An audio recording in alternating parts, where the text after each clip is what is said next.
അപ്പോൾ നമ്മുടെ ഈ ബീഫ് ഫ്രൈക്ക് വേണ്ട ഇൻഗ്രീഡിയൻസ് നമുക്കൊന്ന് കാണാം. ചെറിയ ഉള്ളി ചതച്ചത്, ജസ്റ്റ് ഒന്ന് ചതയ്ക്കുക മാത്രമേ ചെയ്യാവുള്ളൂ. ഇടിഞ്ഞ് ശരിക്കും അരഞ്ഞു പോകരുത്. കറിവേപ്പില ധാരാളം വേണം. നമ്മൾ എന്തുമാത്രം ബീഫ് എടുക്കുന്നുണ്ടോ അതിൻ്റെ നേർ പകുതിയെങ്കിലും ഉള്ളി വേണം. ഞാനിതിപ്പോൾ ഒരു 40 ചെറിയ ഉള്ളി ചതച്ച് വെച്ചിരിക്കുന്നതാണിത്. ഇങ്ങനെ 1 കിലോയോളം ബീഫ് 1 കിലോ തികച്ചില്ല എൻ്റെ ബീഫ്. അതുപോലെ തന്നെ 4-5 തണ്ട് കറിവേപ്പില, 6 വറ്റൽ മുളക് ചതച്ച് തന്നെ എടുക്കണം. അരയ്ക്കുവോ അല്ലെങ്കിൽ ക്രഷ്ഡ് ചില്ലി ചേർക്കുകയോ ഒന്നും ചെയ്യരുത്. വറ്റൽ മുളക് ചതച്ചെടുക്കണം. അതുപോലെ ഇഞ്ചി ആണെങ്കിലും ചതച്ചെടുക്കുക, അരച്ചു പോകരുത്. അരിഞ്ഞിട്ടാലും ഈ ടേസ്റ്റ് കിട്ടില്ല. പെരിഞ്ജീരകം ചതച്ചത് 1/2 ടേബിൾ സ്പൂൺ പെരിഞ്ജീരകമാണ്. ഒരു വലിയ കഷ്ണം ഇഞ്ചിയും ഞാൻ എടുത്തു. അതുപോലെ 1 കുടം വെളുത്തുള്ളി.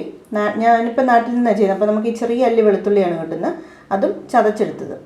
1/2 ടേബിൾ സ്പൂൺ കുരുമുളക് പൊടി, ഉപ്പ് ആവശ്യത്തിന്, മഞ്ഞൾ, മറ്റുള്ള മസാലകൾ അല്ലെങ്കിൽ നമ്മുടെ മല്ലിപ്പൊടി, അങ്ങനത്തെ യാതൊരു ഐറ്റംസും ഇതിലേക്കില്ല. ഇത്രയും ഇൻഗ്രീഡിയൻസേ ഉള്ളൂ. ഫൈനലി നമുക്ക് ഇതിനകത്ത് ചേർക്കാനുള്ളത് 1 അല്ലെങ്കിൽ 2 ടേബിൾ സ്പൂൺ വെളിച്ചെണ്ണ, പച്ച വെളിച്ചെണ്ണ ചേർത്ത് നമ്മൾ ഈ കറി വാങ്ങിയെടുക്കുക ചെയ്യുന്നത്. ഇതിനെ ഒരു ഡ്രൈ ഫ്രൈ എന്നൊന്നും പറയാൻ പറ്റില്ല, ഒരല്പം വെറ്റായിട്ടിരിക്കുന്ന ഒരു ഫ്രൈ ആണ്. അപ്പോൾ നമുക്കിതെങ്ങനെയാണ് തയ്യാറാക്കിയെടുക്കുന്നതെന്ന് കാണാം. ഞാനിപ്പോൾ ഇത് കുക്കറിലാണ് തയ്യാറാക്കുക. അപ്പോൾ ബാക്കി ഇൻഗ്രീഡിയൻസ് എല്ലാം നമുക്കിതിലേക്ക് തന്നെ ഇടാം. കറിവേപ്പില,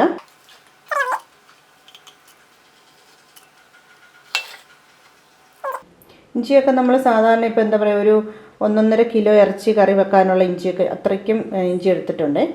കാരണം ഇതിന് ഇഞ്ചിയും വെളുത്തുള്ളിയുടെ ഒക്കെ ടേസ്റ്റ് നന്നായിട്ട് വേണം. അതുപോലെ ചെറിയ ഉള്ളി, ഇതൊക്കെ ധാരാളം ചേർക്കണം ഇതിന്.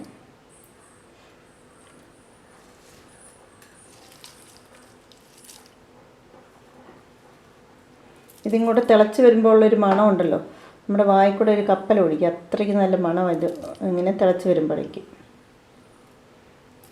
കുരുമുളക് പൊടി, ഇതിപ്പോൾ നല്ല എരിവുണ്ടേ, നിങ്ങൾക്ക് കാണാമല്ലോ, ലേശം ഇറച്ചിയല്ലേ ഇതിനകത്തുള്ളൂ. ഇതൊക്കെ പഴയ ഓർമ്മയിൽ ചെയ്ത് കൂട്ടുന്ന കാര്യങ്ങളാണ്. അപ്പോൾ ഇതിനെ നന്നായിട്ടൊന്ന് ഇളക്കുക. ഇതിലേക്ക് ഞാനൊരു 1/2 കപ്പ് വെള്ളവും കൂടെ ഒഴിച്ച് അടുപ്പിലേക്ക് വയ്ക്കാൻ പോവുകയാണ്. അപ്പോൾ നമ്മുടെ ഇറച്ചിയും അതിൻ്റെ കൂട്ടെല്ലാം കൂടെ ചേർത്ത് ഞാൻ ഇത് അടുപ്പിലേക്ക് വെച്ചു. ഒരു 2 വിസിലടിച്ച് കഴിയുമ്പോൾ നമുക്ക് തുറന്ന് നോക്കാം.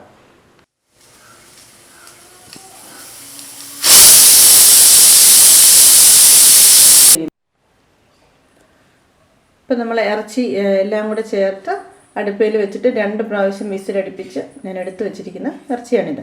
ഇപ്പം നന്നായിട്ട് ആവി പോയി കഴിഞ്ഞപ്പോൾ കുക്കർ ഓപ്പൺ ചെയ്തു. അപ്പോൾ നമുക്ക് കാണാം ലേശം വെള്ളം അതിനടിയിൽ കിടപ്പുണ്ട്. എന്നൊരു ശകലം വേവിൻ്റെ കുറവുണ്ട്. അപ്പോൾ ഈ വെള്ളത്തിൽ കിടന്ന് ഇതിനി വേകണം. ഞാൻ ഇനി ഇത് കുക്കറിൻ്റെ അടപ്പടച്ച് വെക്കില്ല. ഇനി ഇങ്ങനെ തന്നെ തുറന്നിട്ട് ഇത് വേവിച്ചെടുക്കാം. പാകത്തിന് വേവല്ലെങ്കിൽ നമ്മൾ ചെയ്യുന്ന കറിക്ക് അല്ലെങ്കിൽ ഇറച്ചി വെന്ത് പോയി കഴിഞ്ഞാൽ അതിന് യഥാർത്ഥ ടേസ്റ്റ് കിട്ടില്ല. അപ്പോൾ ഇനി നമുക്കൊന്ന് വീണ്ടും തീ ഓൺ ചെയ്ത് പതുക്കെ ഇത് വേവിക്കാം. നന്നായിട്ട് വെള്ളമെല്ലാം വറ്റി ആവശ്യത്തിന് വേവ് ആയി കഴിയുമ്പോൾ 1 ടേബിൾ സ്പൂൺ വെളിച്ചെണ്ണ ഒഴിച്ച് നമുക്കിതിനെ വാങ്ങിയെടുക്കാം.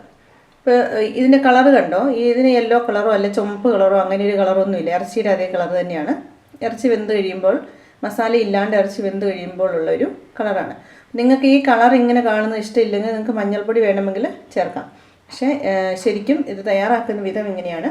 അതുകൊണ്ടാണ് അതിനകത്ത് ഞാൻ മഞ്ഞൾ ചേർക്കാത്തത്. അപ്പം ഞാൻ തീയൊന്ന് ഓൺ ചെയ്യട്ടെ.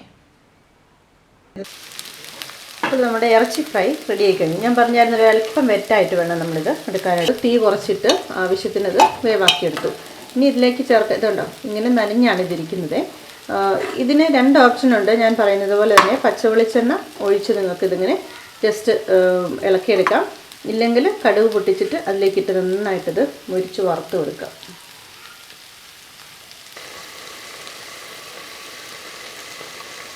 നമുക്കിതിലേക്ക് ലേശം വെളിച്ചെണ്ണ ചേർക്കാം.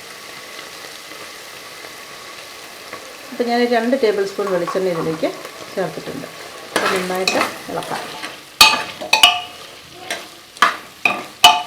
ഇപ്പോൾ നമ്മുടെ സിമ്പിൾ ബീഫ് ഫ്രൈ ഇവിടെ റെഡി ആയി കഴിഞ്ഞു.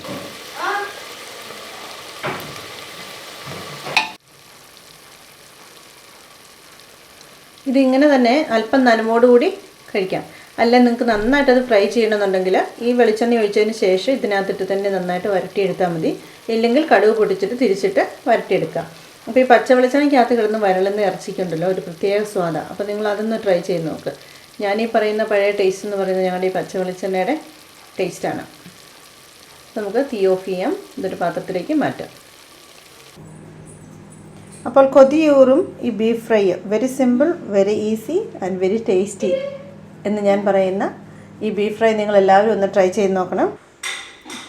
ഒരു കണ്ണി പുട്ടും ഈ ബീഫ് ഫ്രൈയും കൂടെ അങ്ങോട്ട് കുഴയ്ക്കുക എന്ന് പറഞ്ഞാൽ അതിനകത്തോട്ടിട്ട് ഇളക്കി കഴിക്കണം. അതിൻ്റെ സ്വാദ് പറഞ്ഞറിയിക്കാൻ പറ്റില്ല.